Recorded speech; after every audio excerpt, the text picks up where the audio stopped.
మీకు ఈ వీడియో నచ్చితే వీడియో క్లిక్ చేసి ఛానల్ని సబ్స్క్రైబ్ చేసుకోండి.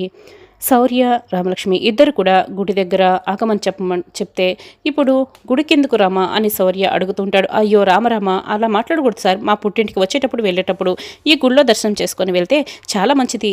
మొట్టమొదటిసారి ఇలా పుట్టింటికి వెళ్ళేటప్పుడు మా ఊరి వాళ్ళందరూ కూడా ఈ గుళ్ళో దర్శనం చేసుకుని వెళ్తారు. ఇది మా ఊరి ఆచారం అని చెప్తూ ఉంటే, పదరామా అని శౌర్య ఇక ముందు నడుస్తూ వెళ్తూ ఉంటే రామలక్ష్మి కోపంగా చూస్తూ ఉంటుంది శౌర్య వైపు. రారామా అని శౌర్య పిలుస్తూ శౌర్య గుర్తు చేసుకుంటూ వెనక్కి వెళ్ళి రామలక్ష్మి చేపట్టుకొని మరీ నడిపించుకొని తీసుకొస్తూ ఉంటాడు. ఇక రామలక్ష్మి అయితే చాలా సంతోషంగా ఉంటుంది. శౌర్య వైపే చాలా ప్రేమగా చూస్తూ ఉంటుంది. ఇక గుడిలో దగ్గరుండి దర్శనం చేసుకుంటారు.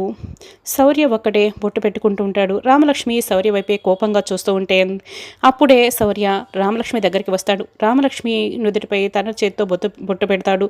రామలక్ష్మి కూడా శౌర్యకి బొట్టు పెడుతుంది. ఇక ఇద్దరు కూడా కూర్చొని ప్రసాదం తినబోతూ శౌర్య తనకు తానే ముందుగా తినబోతూ ఉంటాడు. మళ్ళీ రామలక్ష్మి కోపంగా శౌర్య వైపు చూస్తూ ఉంటుంది. శౌర్య రామలక్ష్మికి తినిపిస్తూ ఉంటాడు. రామలక్ష్మి శౌర్యకి తినిపిస్తూ ఉంటుంది. ఇద్దరు కూడా ప్రసాదం తింటూ ఉంటారు. ఈలోపే వెంకట్రావు పద్మ తన కోసం ప్రసాదం తెచ్చుకోవడం, పద్మ అవన్నీ కూడా అతనే తినేసి ఖాళీ చేస్తాడు. ఏమే ఇంకా తీసుకురాపోయే అని అడుగుతుంటే అక్కడ ప్రసాదం అయిపోయింది అని పద్మ అంటుంది.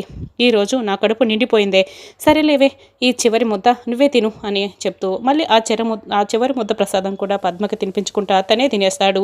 ఇక మొత్తం కూడా ఖాళీ చేసేస్తాడు. సరిగ్గా పద్మ బయటికి వచ్చేలోపు రామలక్ష్మి శౌర్య కనపడతారు. అత్తయ్య ఎలా ఉన్నారు అత్తయ్య అని. అమ్మ నాన్న వచ్చారా, ఎక్కడత్తయ్య అని రామలక్ష్మి గుడి లోపలికి వెళ్తూ అడుగుతూ ఉంటుంది. రామ వాళ్ళు రాలేదు, నేను మాత్రం వచ్చాను అని పద్మ అంటుంది. అత్తయ్య అమ్మ నాన్న కోసమే నేను ఇంటికి వస్తున్నాను అత్తయ్య. సరే వెళ్దాం పదత్తయ్య అని రామలక్ష్మి అంటుంది. నేను కూడా వస్తాను రామా మీతో పాటే అని పద్మ అంటుంది. ముగ్గురు కూడా ఒకే బైక్లో వెళ్తూ ఉంటారు. శౌర్య ఇంటి వైపు వెళ్తూ ఉంటాడు. బాబు శౌర్య అటు కాదు ఇటు అని పద్మ వేరొక దారి చెప్తూ ఉంటే, అదేంటదయ్యా మన ఇంటికి వెళ్ళేది ఇటే కదా అని రామలక్ష్మి అడుగుతూ ఉంటుంది. ఇప్పుడు ఇటు కూడా వెళ్ళచ్చలే బాబు శౌర్య, ఇటు పోనివ్వు అని పద్మ అంటుంది. బాబు శౌర్య ఇక్కడే ఆపు, ఇదే ఇల్లు అని చెప్తూ ఉంటే, అదేంటతయ్య ఈ ఇల్లు కాదు కదా అది కదా అని రామ అడుగుతూ ఉంటుంది. ఇదే ఇల్లు, ముందు లోపలికి రండి అని పద్మ చెప్తుంది. బయటే ఇక బామ్మ ఏదో పనిలో ఉంటుంది. రామ ఎలా ఉన్నావు అని అడుగుతూ ఇక కళ్ళనీళ్ళు పెట్టుకుంటూ ఉంటుంది. రామలక్ష్మికి కనపడివ్వకుండా కళ్ళనీళ్ళు తుడుచుకుంటూ ఉంటుంది. ఏంటే అసలు రామలక్ష్మికి ఏ విషయం చెప్పొద్దంటే నువ్వు వెంట పెట్టుకుని వచ్చేసావు అని బామ్మ మెల్లగా పద్మని అడుగుతూ ఉంటుంది. అయ్యో నేనేమీ చెప్పలేదు, ఊరికే వాళ్ళే వచ్చారు అని పద్మ అంటుంది. అదేంటి రామ, మామయ్య వాళ్ళు ఎక్కడున్నారు అని శౌర్య అడుగుతూ ఉంటాడు. అదే సార్ నాకు అర్థం కాలేదు అని రామలక్ష్మి అంటుంది. గుడి దగ్గర కనపడి మాట్లాడింది, ఇంటికి రావాలని చెప్తే ఇదిగో వెంట పెట్టుకుని వచ్చాను, నేనేం వివరం చెప్పలేదులే అని పద్మ అంటుంది. ఏమైంది నానమ్మ అని రామలక్ష్మి బామ్మని అడుగుతూ ఉంటుంది. పెళ్ళైన జంట మొదటిసారి ఇంటికి వస్తే హారతి ఇచ్చి ఆహ్వానించాలి కదా అని శివరాం అడుగుతూ ఉంటాడు. అవును కదా మర్చిపోయాను, పార్వతి వెళ్ళి హారతి పట్టుకురా అని బామ్మ అంటుంది. వెంటనే పార్వతి వాళ్ళకి హారతి ఇస్తుంది. కుడికాలు లోపల పెట్టి రమ్మని చెప్తూ ఉంటుంది. ఇక శౌర్య రామలక్ష్మి ఇద్దరు కూడా కుడికాలు లోపల పెట్టి వస్తారు. రండి కూర్చోండి అని బామ్మ అంటుంది. అసలు ఈ ఇంట్లో మీరందరూ ఎందుకున్నారు, ఏమైంది అని రామలక్ష్మి ప్రశ్నిస్తూ ఉంటుంది.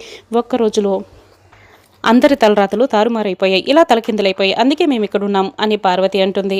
పార్వతి నువ్వు నోరు మూసుకుంటావా, కొత్త జంట ఇంటికి వస్తే నువ్వు అవన్నీ మాట్లాడుతున్నావెందుకు, ముందు వెళ్ళి కాఫీ తీసుకురా అని చెప్తూ ఉంటే, సరిపోయింది, అక్కడంటే పాడి ఉండేది, ఎప్పుడు పడితే అప్పుడు పాలు ఉండేటివి, ఇప్పుడు ఇక్కడ ఏముందని నేను కాఫీ తీసుకురావాలి అని పార్వతి అంటుంది. పాలే కదా నేను వెళ్ళి తీసుకొస్తాను అని శివరాం అంటాడు. అయ్యో కొత్త జంటని కనీసం మర్యాదలు కూడా చేయలేకపోతున్నామే అని బామ్మ ఇక బాధపడుతూ ఉంటుంది. నానమ్మ ఇప్పటికైనా ఏం జరిగిందో చెప్తావా లేదా అని రామలక్ష్మి నిలదీస్తుంది. పెళ్ళయింది ఫోన్ చేసి చెప్పడం ఎందుకని ఆగాం కదా, ఇంటికి వచ్చింది అడుగుతుంది, ఇప్పటికైనా చెప్పండి అని పార్వతి అంటుంది. అసలు చెప్తారా లేకుంటే నేను ఇక్కడి నుంచి వెళ్ళిపోయేనా అని రామలక్ష్మి బెదిరిస్తుంటుంది. అప్పుడే పార్వతి గెంటేస్తే ఇక్కడ వచ్చాము అని ఆద్య మాట్లాడిన మాటలన్నీ కూడా ఇక రామలక్ష్మికి చెప్పడానికి రెడీ అవుతుంటుంది. గెంటేస్తే రావడం ఏంటి, అది మన ఇల్లు, మన ఇంట్లో నుంచి మనల్ని ఎవరు గెంటేస్తారు, ఆ అధికారం హక్కు ఎవరికి ఉంది, అంత ధైర్యం ఎవరికి వచ్చింది అని రామలక్ష్మి బాధపడుతూ ఇక అడుగుతూ ఉంటే, ఇంకెవరు ఉందికా ఆ ఆద్యనే మమ్మల్ని అందరినీ కూడా గింటేసింది అని పద్మ చెప్తూ ఉంటుంది.